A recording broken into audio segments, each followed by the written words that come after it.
All right, Rich Casanova here for another exciting episode of Food and Beverage Radio. And Kelly and I, she's running operations here behind the scenes for us here this morning. We were talking about we need to move Food and Beverage to an afternoon show so we get some food in here, right? That's a good idea. Because I'm a quarter Italian, so we were talking to a chef that is all about the Italian cuisine and experience. And I just don't know if I could have Italian for breakfast or whatever, right? Well, the Italians eat very simple breakfast. A simple breakfast, a cappuccino, and some kind of little cookie broken up into it. And that's breakfast. Yeah, see, I could do that, yeah. All right, you're hearing the voice of Chef Jamie Adams here on this episode of Food and Beverage Radio. Rich Casanova here. And we got a great guest here today. Talk about a resume. If we read the entire thing, we'd run out of time. I got Christmas plans going on, yeah. But I'll hit a couple of key points and have you fill in some blanks, and we'll jump into what you're currently doing. So you're the youngest of 5 children born here in Atlanta, and Jamie was introduced to every aspect of Italian culture, from its cars to his language, just really passionate about it. So, and we were talking before we went on the air about some of your fondest memories are cooking in the kitchen with your mom. And I was saying as a kid, I thought, hey, can I help out in the kitchen? She's like, Richie, she used to call me Richie as a kid, go out and play or whatever, I got this, right? I could have been a chef, right? That's right, that's right.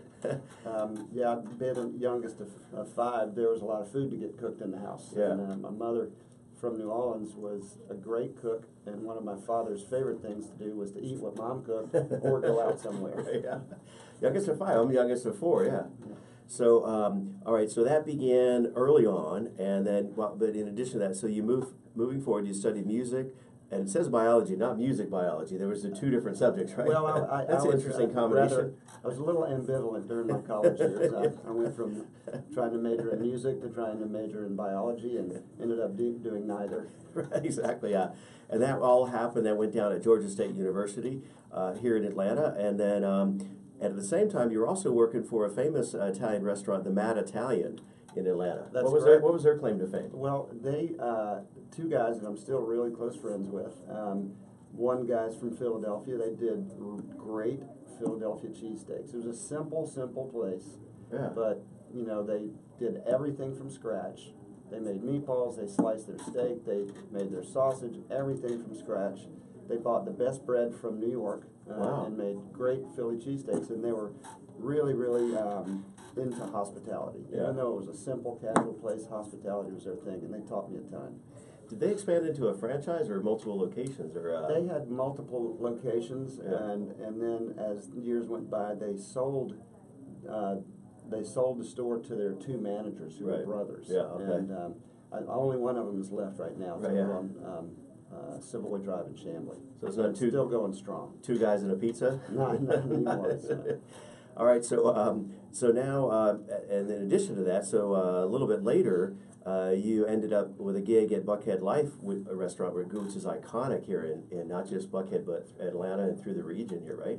That's correct. But after my time with the Mad Italian is when I decided to hop over to Italy. Okay, yeah. And so take us across the ocean there. What was that about? Well, it was, I was working for these guys at the Mad Italian, and I was kind of a big fish in a little pond, and all this stuff that was going on with my family, where they were traveling to Italy all the time and telling me all these stories, and I was thinking, I got to get over there. And so I just kind of sold everything, and with a couple of connections, got some places to live and work, and told my dad I'd be there for a year and learn everything about Italian food. Right. And then close to 5 years later, I got back realizing I know a fraction of it, right. But the fraction I knew pretty well. So I'm a quarter Italian, quarter Spanish, quarter French, and quarter Irish. What about your heritage? I'm French, German, and Irish. My mother, oh, wow. My mother's father was born in Ireland, and she was almost born in Ireland. Oh, wow. All right, so then we're now at Buckhead Life Restaurant Group, and you were there almost 20-year relationship with Pano. Correct. Yeah. Wow. So when I first... You could write a book about that, right, if you haven't already. I've been thinking about it. So when I got back from Italy, I interviewed with this guy named Dino La Rosa, who was Pano's partner at what was then Capriccio. Okay. And Dino said to me, I want you to make pasta for Pano. And so, okay, that came by the next day, and I've got the eggs and the flour on the table, and I'm making the dough, and Right. Dino walks around the corner and says, "What are you doing?" I said, "Well, I'm making pasta." He starts laughing, so I make a couple of dishes. I got hired, and 21 years later, Oh, wow. I finally left the company, and Pano's has been awesome to us over the years, and it's like almost like another father. No doubt. My version of making pasta is out of the box, whatever. Pour it in the boiling water. Yeah. But now, what restaurant? So you worked. What restaurants did you work at within the Buckhead Life group? So I started off at when Pano redid the old Capriccio into what is now known as Pricci. Right. I started at the old fish market in Lenox Square. Oh, yeah. And that's where we sort of put the whole menu together for the the reopening of Pricci. Right. And then I went to Pricci in August of '91. And then when Veni Vidi Vici came on the block in '93, I went over there as chef and spent a lot of time there. I mean, that's just a fun name for a restaurant, right? Who came up with that? Caesar. Okay. It means I came, I saw, I conquered. Right. Supposedly he said that to the. So you worked with French, Caesar right. too? Whatever. Wow. It goes way back. Yeah. You look great for your age, man. Yeah.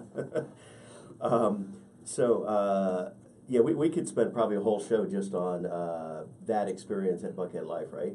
Yeah, it was great. And Veni Vidi Vici was a really cool place. It had this big wood-burning rotisserie. Oh, yeah? And we would cook chickens and ducks and pig and lamb and just whatever walked in the door, stuff. whatever walked by, Yeah, beware. Exactly, yeah. The rotisserie's on. I remember when I first moved to Atlanta, I was up in North Cobb at this big bay window, and within a few weeks, whatever, I'm looking out the window, there's this deer like walking right in front of my window, and I'm like, where did I move? Whatever, I need to get closer to the city, yeah.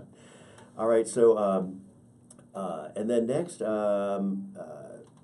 we kind of talked about most of that now.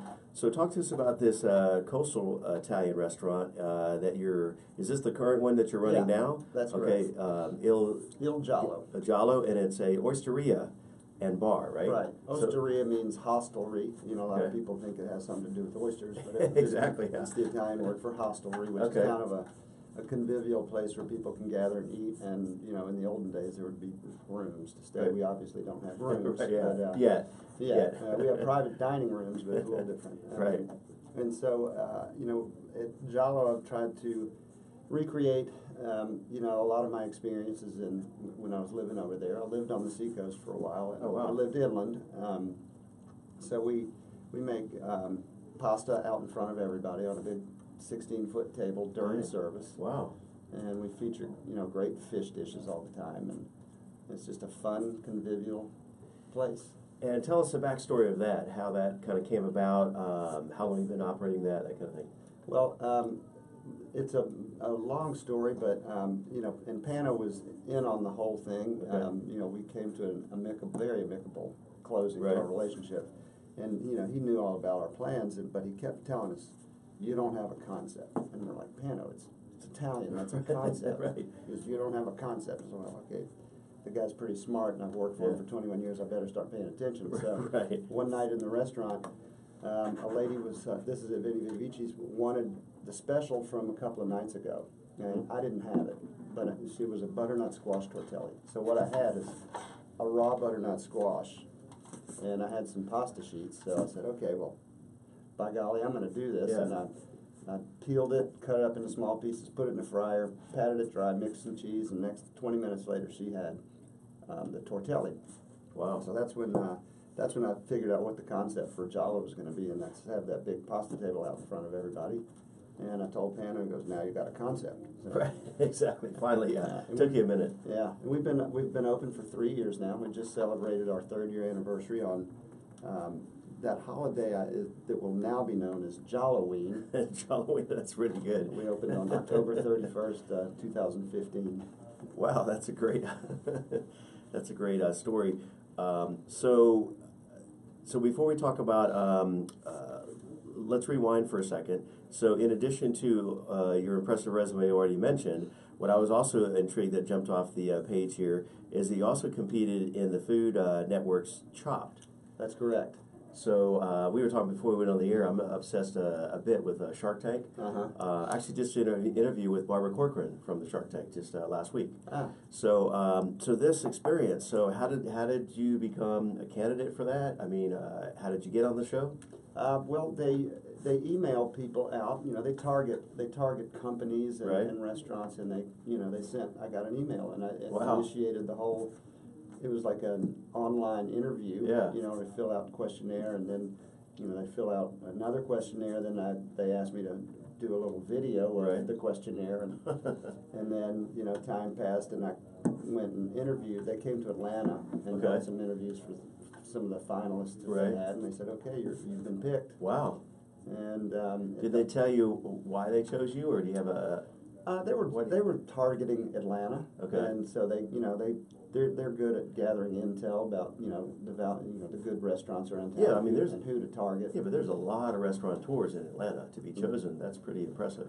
Yeah, and it's a pretty rigorous interview process. Right. It took a long time. Wow. It almost took a year from the time that I did the first interview till I did the show. That's crazy. Most people don't understand that, right? Yeah, and and then when it came time for the show, it's exactly what you see. Really? There a lot of the stuff is condensed down that you don't see. Yeah, yeah. But you have the 20 minutes for the first course, Right. 30 minutes for the second and third, and that time goes by like that. And that's all real. You open the box and you start and you go, and you have no Wow. idea what's going to be in it. And this is all up in New York, or? Now, this was in New York, and Okay. they have studios in the Chelsea Market. And, All right. it was very, very unglamorous. When you're on the set, it's really cool, but you've got all these nooks and crannies, Right, yeah. because they're all temporary sets. They'll film the season, in about 3 months. Right, yeah, and then, knock 'em all out. They knock it down and do Yeah. something else. Wow. And rebuild it for the next season. Dang. So how did you compete? How did it kind of come out? What were some of the challenges with it, or things you didn't expect?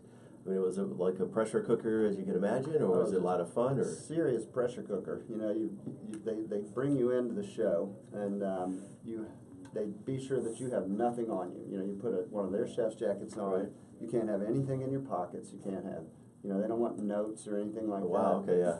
And then you get a quick tour of the facility, so you can see the refrigerators and the storage where they have stuff that you're going to go grab. Right. And then next, lining up, and all of a sudden there's like 15 cameras, Jeez, and wow. there's spotlights. And, Oh, yeah. And at first I realized my hands started shaking. I said, "Holy crap!" I sharpened all of my knives, and I'm shaking like crazy. Not a I good know I'm gonna combination, cut yeah. myself. You need a drink at that point, Right. it sounds like, yeah. But then, once it got going, the cooking part was the easiest because, that's what- I know that part. You do that in your sleep, yeah. And, But it had to be different because you're not using your own ingredients or your recipe, right? well, that's true, but what you got to do is you take these ingredients, you got to figure out real fast what you're Yeah. going to do, and you don't have time to change your mind. So once you decide, you just go for it and do what you know how to do. You're all in, sink or swim. Right, Yeah. and for better or worse, then you just you have to transform the ingredients. You can't just like open a can and put it on there Yeah, or something. You have to transform them all and turn it into something. right. To impress them. And was it tough with the judges, or what? I mean, how did you end up faring? Well, I thought for certain that I had won. Right, yeah. They loved everything I did, and when they're in that whole judging process, when you're standing in front of the judge, that was very tedious because that was actually about 20-30 minutes of you talking to the judges. But on the final product, it's only a few minutes, right? Right. You only see a minute. few minutes, Yeah. but and when it came to my fish dish, which was the second course, they just loved it. They said it's the best halibut I've ever eaten. Wow. And so and then my dessert they loved, and the other guy was really good too. He was a French guy, and he was very sharp. And I think they just tossed a coin because both Right. both of our food was good. Yeah.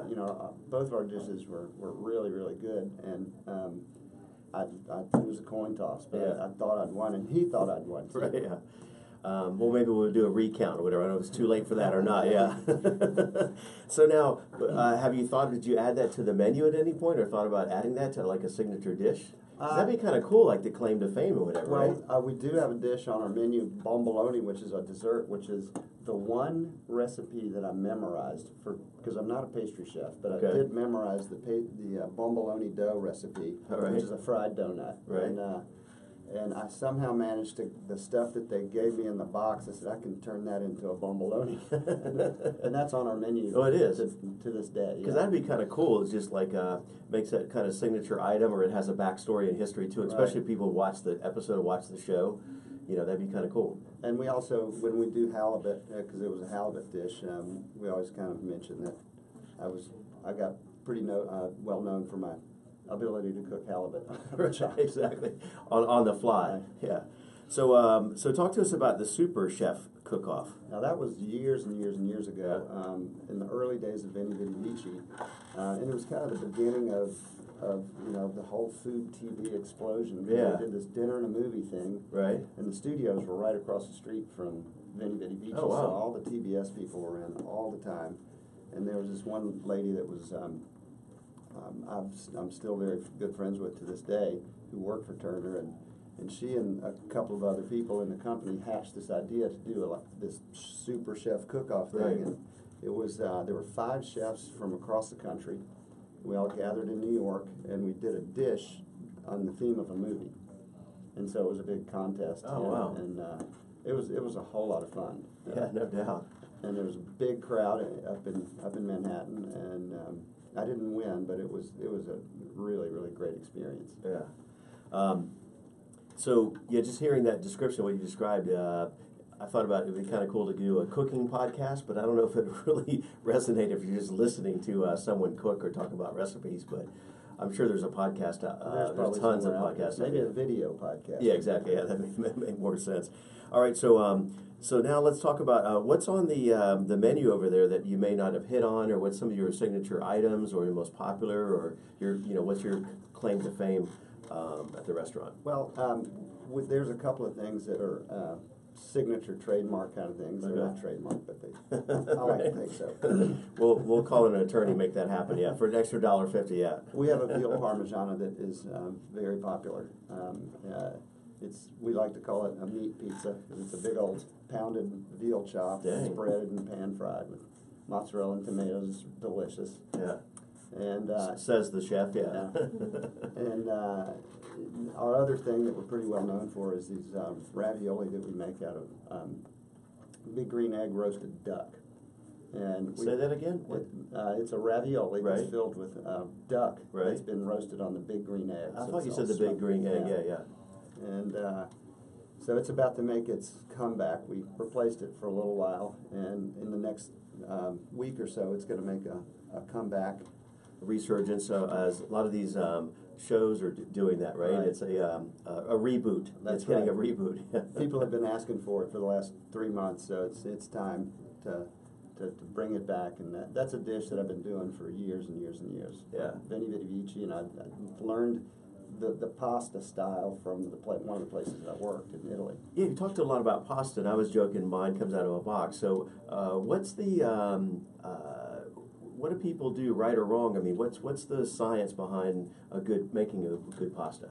Pasta is all about feel. There are recipes, to make the dough, but you gotta learn how to make it feel right. And it's got to be neither too soft or too firm. Right. We do pasta classes throughout the year, pasta making classes that you'll have to check our website, gialloatl.com. Get on our mailing list, and you will get notifications of when we do pasta classes. We're shooting for the first Saturday of the month, and we're about to start put our calendar out for January and the next 3 months after. And that's at ilgialloatlanta.com. ATL, yeah. It's interesting because I had made in my notes, we didn't talk about this, but like experiences in the restaurant is so that would be really cool. Have you done stuff like that in the past where it's either cooking class or experiential type of an event? Absolutely. That's what our pasta classes have been all about. So we get up to 14 people, and we're in there. I'm showing them how to make the dough from the flour on the table with the eggs and the fork, and they're able to play with it and roll it through the machine and cut it and make ravioli. It's a lot of fun. And then around noon, Prosecco bottles open. Exactly. And then the real fun kicks in or whatever. Yeah. And then we teach them I teach them how to make several different kinds of pasta, and then once we've gotten through most of the instruction stuff, they sit down and give them a salad, and then we cook the pasta that they made. Wow. And it's a blast. Well, we have a noontime opening over here. Whatever we can do it here at the studio. I'm getting hungry now. Okay, so that's an experience pasta class at the restaurant. Before we went on the air, you were talking about you do some demos. You've done a number of demos or events. Talk to us about some of the off-site events that you've done. I do so many, mostly charity related stuff. We're cooking in people's homes. Most recently, I did a dinner in Tom Glavin's house. Wow. For 12 people, and it was for cure childhood cancer. Oh yeah, right. A lot of the stuff that we do has been, like I say, charity related. I've done lots and lots of stuff for No Kid Hungry, Share Our Strength. It seems to go on and on and on. Yeah. I do probably a dinner a month in somebody's home. They've donated a whole bunch of money, and I gather some friends and colleagues together to do multiple chefs dinners in people's home for 12 people, and you probably offer that sometimes at like a silent auction event or whatever, right? Yeah, that's a live auction item. That a lot of the big events like Taste of the Nation, and then the Cure Ball, and there's so many I can't even name. Yeah, I've heard of because we've done on-site broadcasting. We may want to talk off the air about partnering up with some of those events. We've done a lot of off-site broadcasting. We did Taste of Buckhead, Taste of Atlanta. I didn't know there was a Taste of the Nation. Man, you just ramped it up there. Yeah. Taste of the Nation is Share Our Strengths. Yearly, sort of end of the year, or it's actually they do at the beginning of the year. Right. But it's their big fundraiser for. It's a big event, and for many years it's with the aquarium. It's changed venues a few times throughout the years, but it's about 35 restaurants. Wow. Close to 2,000 people. Jeez. And they raise close to $1 million every year. Wow, that's awesome. I'm seeing some possibilities here because we're actually just announced we're launching as our way to give back here at the Pro Business Channel, a platform for nonprofits. Because initially we thought, well, we'll donate to a singular nonprofit or maybe put some of our money aside. But we had what's called a BFO. I don't know if you know what a BFO is. It's called a blinding flash of the obvious, right? So we translate BFO into a couple of other. I know exactly. That's why I always clarify a blinding flash of the obvious.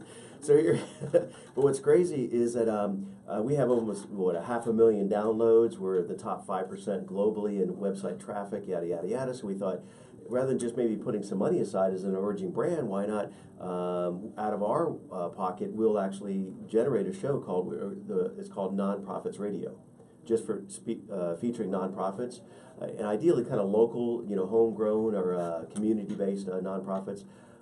We call it NPR. Yeah.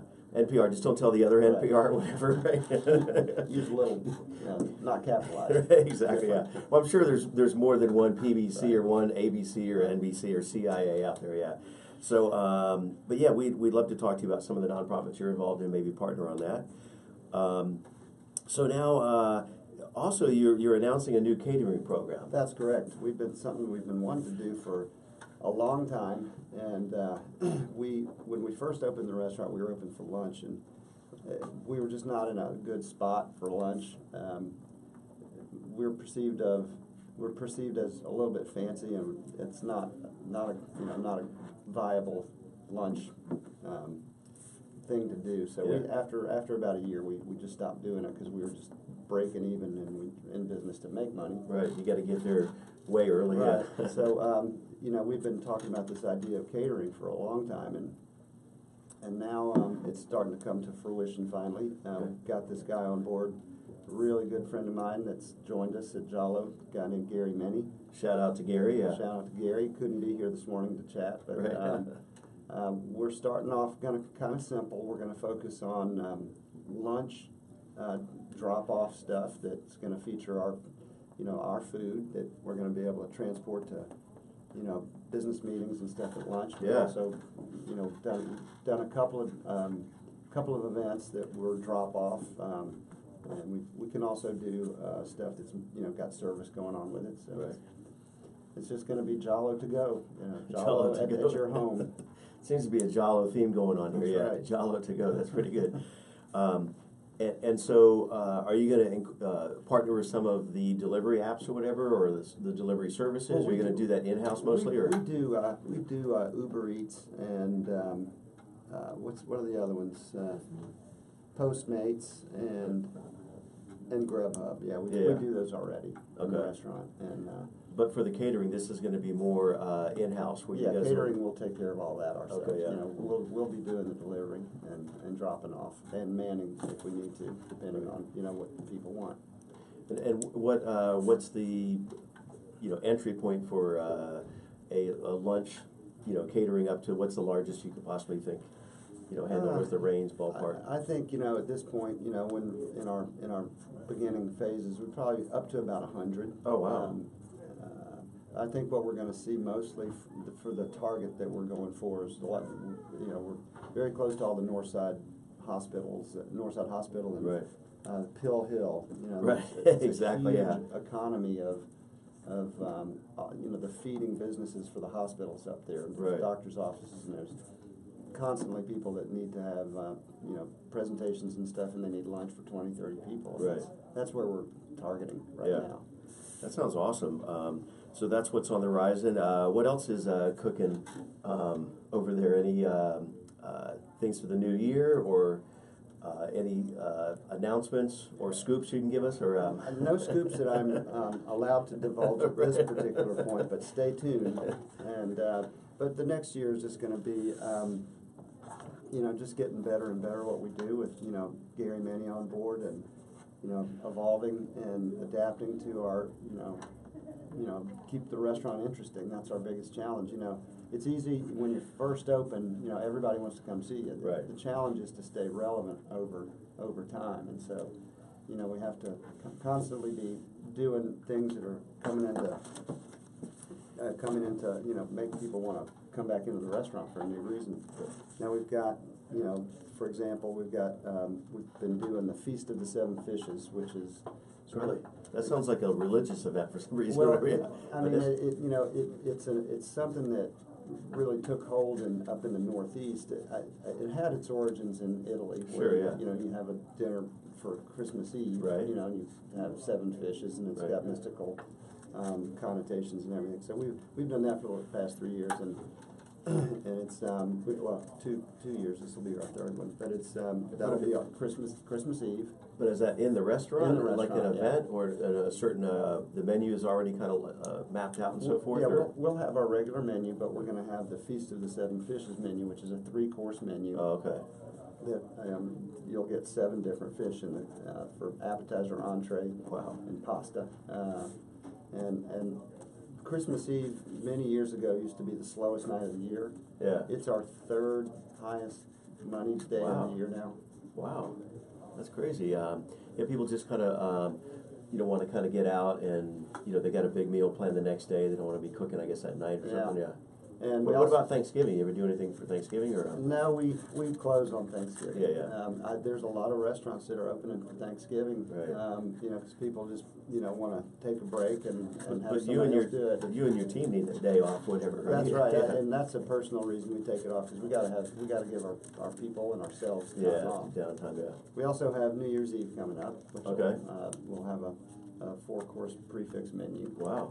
And there's all sorts of holiday parties going on in the restaurant. We have some private dining rooms, and we're getting pretty booked up, but there's still a little bit of space. Yeah, what's the capacity for those dining rooms? What size are those private ones? Or they are we can seat 55 people. Wow. Or they can get divided at 30 and 20 on either side. Obviously, being on the Pro Business Channel, a lot of our listeners are, business entrepreneurs and so forth, business owners. So is this something where they can hold a lunch meeting there, I guess? Obviously, yeah, right? Absolutely, lunch or dinner. Okay, And but lunch would be kind of by, reservation or booking, because you're not currently doing the lunches. It's an evening event, right? Right, but we are perfectly capable of scheduling that. Doing a lunch events. We've done lots of them. So. Yeah. All right, and what else is on the menu here? So that's the breaking news. So how would folks find you guys online and social? Well, IlGialloATL.com. Okay. We're all over Facebook and Instagram, and our Instagram handle is it's just Giallo ATL. ATL. Yeah. And that's the hottest thing, especially I imagine you see people at your restaurant taking pictures all the time. That's All the time. still a recent phenomenon, right? From your 20 years, that never happened back in the day, right? No. No one was sketching on a sketch pad a picture of their what's on their plate, right? No, not at all. But I will tell a quick story. Years and years and years ago, when I was at Veni Vidi Vici, I think it was around 1997. It was the chef at Preachy on a 12-day eating trip in Italy. Wow! Oh, wow! And so, this was a long time ago. There were no phones that had cameras in them. Right. And so we went to 2 restaurants every day for 12 Dang. days. Wow. And so Pano, this would be Chef Pano. Don't tell anybody that I called him Pano Jr. He took a picture of every single dish that we ate, and we got some very weird looks from, like, what are these guys doing? Exactly. Yeah. I'm sure it goes on all the time now, but Right. Yeah. Pano was a pioneer in that particular venue. A trendsetter, or whatever. Yeah. Had he only known, whatever. Yeah. That's right. All right, well, Chef Jamie Adams, it was our pleasure to have you here on Food and Beverage Radio. Rich Casanova here, and appreciate your time. Next time we're going to move this to an afternoon event, so you can I'll bring you something to eat and taste. And sounds good to me. Or we'll do a live broadcast on site or whatever, something. Yeah, make it happen. Yeah. Sounds great, Rich. Thank you very much. Absolutely, our pleasure. Thanks again. All right, take care. Take care. All right. Awesome. That was some good stuff. Thank yeah. you. Yeah. That Yeah. was really awesome. I Yeah, appreciate yeah. it. Big time. Thank you. Alrighty.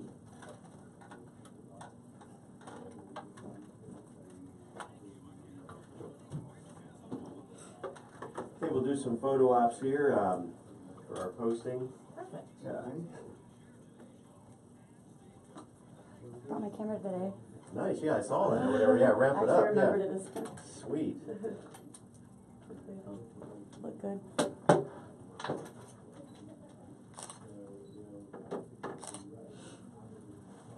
Shut this down. We'll switch over some photos.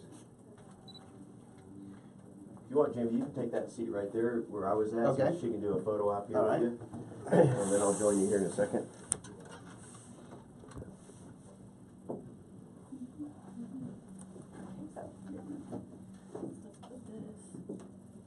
Okay, like I'm talking. Yeah, just look at the camera now, and then we'll do a few more.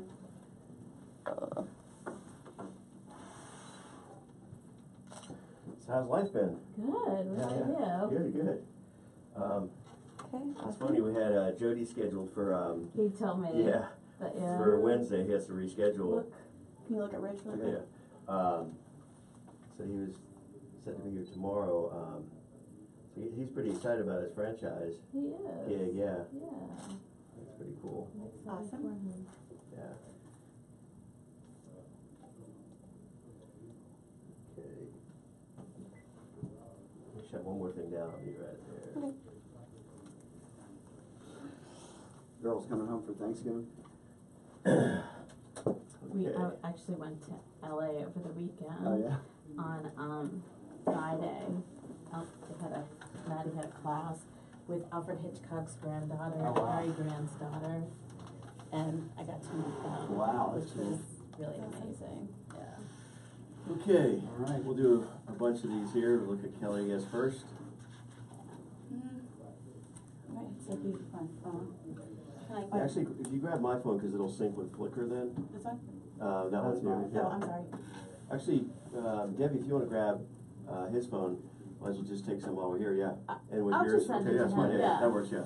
Yeah, that lens isn't wide enough. I didn't bring the other one. So. Can I just take it while she's? Yeah, absolutely, yeah. Okay, thank you. And when you fire it up, there's no code, you just swipe across it. I'm talking to Kelly, yeah. Okay. Yeah, sorry.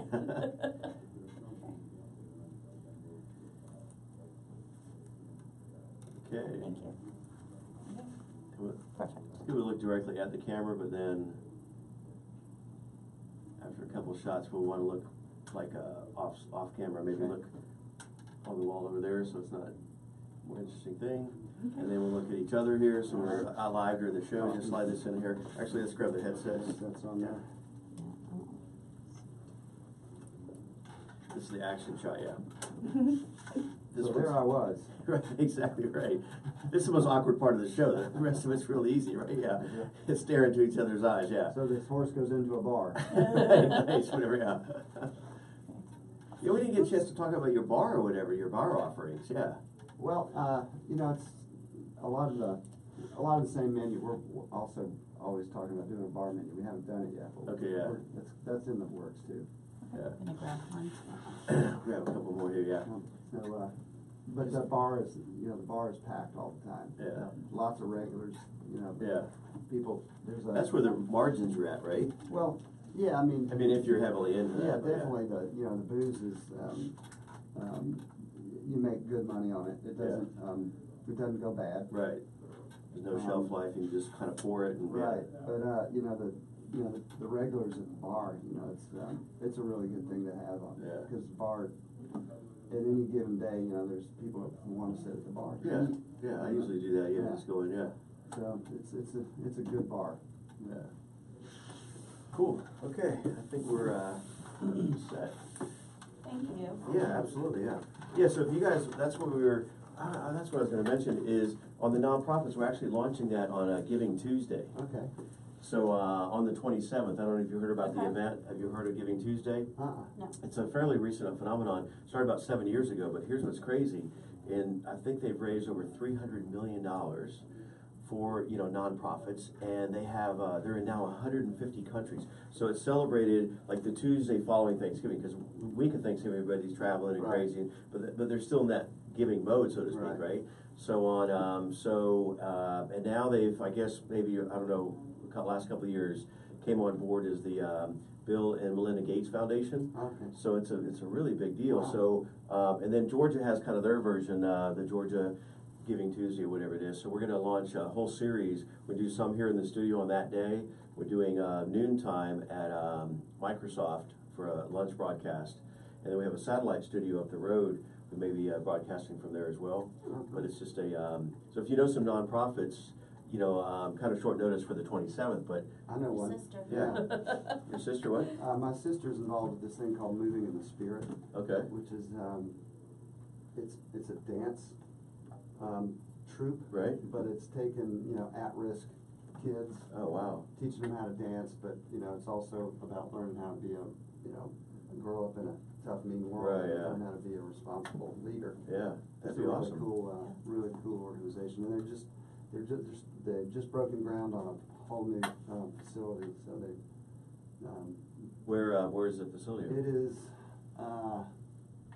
on Boulevard. It's down. I'm sorry, it's near it's near one of the MARTA stations, DeKalb Avenue. Okay. They moved there from their old spot. Yeah, definitely. Feel It's free really to cool. send her I our will. way. So I will. I've got You got all your the contacts, information, yeah. yes, Yeah, yeah. yeah, so I'll send. So I'll have Randy send something. I mean, if they can make it on the 27th, Giving Tuesday, would be awesome. But if not, we're going to do a pilot series. It's going to be an ongoing series. So right now it's slated, I think, for 11:30s on Thursday or something like that. But I can send you that information as well. Yeah. That would be great, and So- you know, if you're rounding up a bunch of nonprofits for that Tuesday. Yeah, for that Tuesday, and the one we're going to lead with, I think it's called the Georgia Center for Nonprofits or something like that. Okay. So they represent, I don't know exactly, we're going to find out during the interview, but they help support, like, I want to say like over 100 nonprofits in Wow. Atlanta kind of thing. And we're really trying to focus on like what she's doing, you know, the local community. Because I mean, no offense, but like, you know, the American Cancer Society, Red Cross doesn't really need more press or whatever, Right. you know. Yeah. And so, but we've had a number of, actually speaking of Cure, I'm trying to think who we had it. Is his wife that's really behind it Chris, too? yeah. Yeah.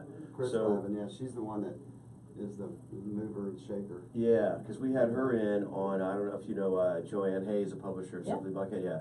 So she did a series of like spotlights on Simply Buckhead, and so she brought in a couple of the nonprofits, usually each show. So we've had nonprofits, you know, over the last year or so, on and off, just, you know, different shows, but we Yeah. want to kind of step up and just do a show just for them, yeah. That'd be great. Yeah. And then a couple of quick announcements, mainly for you, but for both of y'all. So usually after the show we say, so it'll take about a week for the post-production, all the editing, you know, all the uploads and all that good stuff. And but it probably won't take even that long. But on the scheduling system that you booked on, you'll get an automatic email from the system. Usually it'll be up before then, but it'll have the link, and there's a link to the show. There's no restrictions on however you want to repurpose it. You can pull out sound bites, whatever. We'll do some the photos, whatever, so they'll all access to that. And then once it's finished, it'll be not just on our network, but what's kind of cool, our secret sauce is it's going to be syndicated on a ton of platforms. So these are some examples. So this food and beverage episode will be not only on iTunes and Google Play, it'll be on iHeartRadio. Now it's on. We got picked up on Spotify. Oh, wow. We're on SoundCloud. There's about 30 different platforms that we're on. So pretty robust. That's And cool. then also, if you have some clients or colleagues, doesn't necessarily have to be in the restaurant business, but obviously, food and beverage radio is a home run hit. But we do a number of other shows, from legal to sales to startups. One of our biggest shows is co-founder. What's the other show you're working on? Atlanta Tech. Yeah. So startups in in like the technology space. Right. Like that. Yeah, so if you know anybody in that space, and then co-founders. But anyway, the list on the website, so if you know some colleagues or clients for that. And then finally, another new thing what we're announcing is our scoop, if you will, is we're now offering, we created this entity called Atlanta Podcast Studios. So like if you just wanted to do a podcast without all the moving parts, now we're offering the studio as a rental. So it doesn't necessarily have to be on our platform, right? So you can just create your own podcast, and we'll provide the intern, obviously all of the moving parts. Right. And then we can add distribution if you want that, kind of thing. Or if you have some people that are even doing their own podcast, even if it doesn't go in a studio, they can pay a nominal fee, and we'll handle all the distribution for them. Because that's one of the challenges with podcasting, is it's like social media. You can do your own, or you can have someone do it for you, right? So much like podcasting, you can record your own podcast, but typically it's a lot more work than most people anticipate. Right. And then it's usually just on iTunes or their website. Right. Right? So we can basically be the syndication platform for that. Oh, that's cool. Yeah. All right, so we'll walk you out, make All sure you right. get your parking validations, all that good I stuff. got mine already. Okay, I awesome. didn't get a ticket. Yeah. Well, the Oh, gate- that's the right, the gate gate was was open. out. Was out. So yeah, once it's up, it'll be up all day long, yeah. I love that. Yeah. Yeah. Awesome. You got a free pass Thank day. you, Kelly. Yeah, yeah. I Thank you so much. appreciate Great to meet everything. you. Yeah, Yeah. great to meet you as well. Good to Thank meet you, young lady. Appreciate it. Of course. As you walk people out anyway, you can turn around and walk into the conference room or down the hall. Yeah, yeah. Later that same day, there's no one in the walls, whatever, yeah.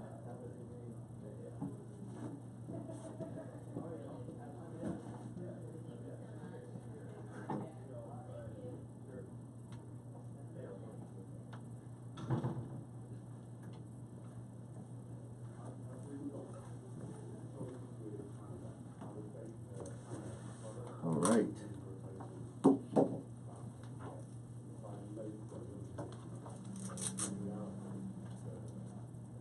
He was super nice. Yeah, it's pretty cool. It's impressive what he's done. And, yeah. So the Video? camera, the video cut off like right at the end.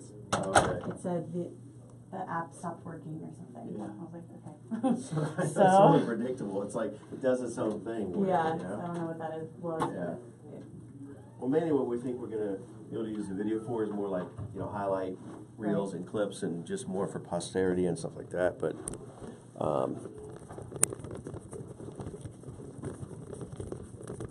yeah, because your camera shoot video as well. So I think that's what we're gonna move to. I mean, this is a cool widget, Yeah. but and it's cool all the different angles. But if you shoot the whole thing, you can do editing and post production and create the Yep. angles you want to. But it's a whole lot more work. Yeah, that's Yeah. true. But like you could probably do two cameras and then have one facing the guest, Yeah. and the second one be just like a head-on shot of both of you, and then edit that together so that when he's talking, it'll be a close-up of him and Yeah. like, stuff like that. But with the second camera, especially what if you have 4 guests at the table? Yeah, that's true. Yeah. I don't know. I guess that would have to be like two, maybe like one camera's on two guests. I don't know. It'd probably be a little it bit gets complicated. complicated. but- Yeah, that's why we kind of went with the Mevo, which when it works, it's amazing, and most of the time it works. But we can't. The problem is people are asking about video for clients, whatever, and we can't really charge them for something that mostly works or sometimes works. Yeah, you know? absolutely. Yeah. So. How was the pop-up studio last week? Oh man, you missed it. Yeah, it was a Was it good awesome? one. Yeah, it was awesome. We got to reconnect with them, and she's we're gonna be over there. I think on Thursday. Okay, all But, day? Not necessarily just to meet and because she's really like I mean it's still kind of like crazy awesome, but she basically said that for all it's not a done deal, but for all intents and purposes, she thinks she's got the sign off from her team or whatever, whoever she has to check things with, to give us a permanent space. Right, and so because the studio setup, I mean, we got a lot of photos and all that good stuff, and it was awesome. But just moving that gear and setting it up and tearing it down every time, Right.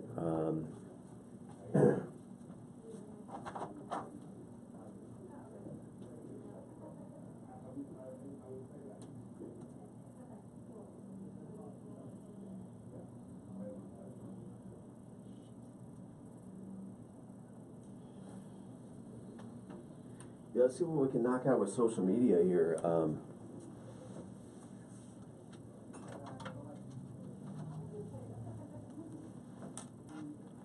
And I think what we need to do is probably do a. I don't think we worked on the project with Fiverr, but are you familiar with Fiverr? Mm-hmm. So, like with Nick's show, Author Talk Show, we just did and I'll give you access because I set up like a team account for Fiverr. So you'll have a login, and then you'll have some, funding in the account that you can utilize. Mm-hmm.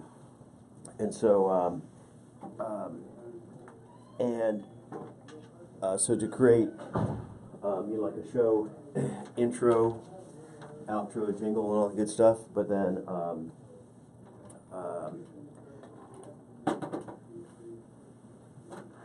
but yeah, so we'll like have them do some data mining for us. So we pay basically, $5, and I have a good now I found a good data mining person, if you will, right? Mm-hmm. And you just kind of, and I'll let you kind of spearhead that project, but I'll give you kind of the some basic guidelines.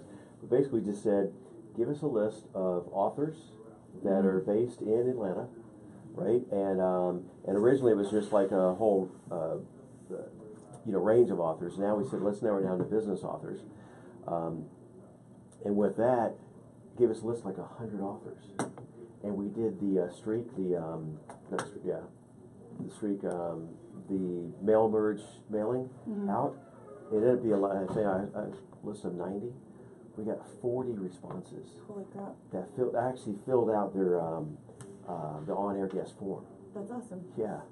So we'll do. Dang, so he definitely won. He kind of cheated a little bit. Yeah. He kind of cheated a little bit. Yeah. But what we'll do is let's go on there today and then set up the criteria for people or businesses in tech in Atlanta, and then all the restaurants, right? Mm-hmm. And with one fell swoop, just fill up the whole show. So I think that's the main things for today would be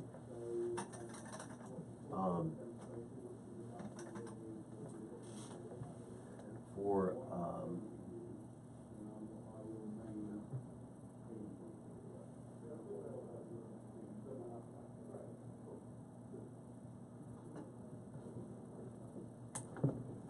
because I think the Atlanta tech podcast can be huge. We can own that. I mean, I think people would. It could be the go-to platform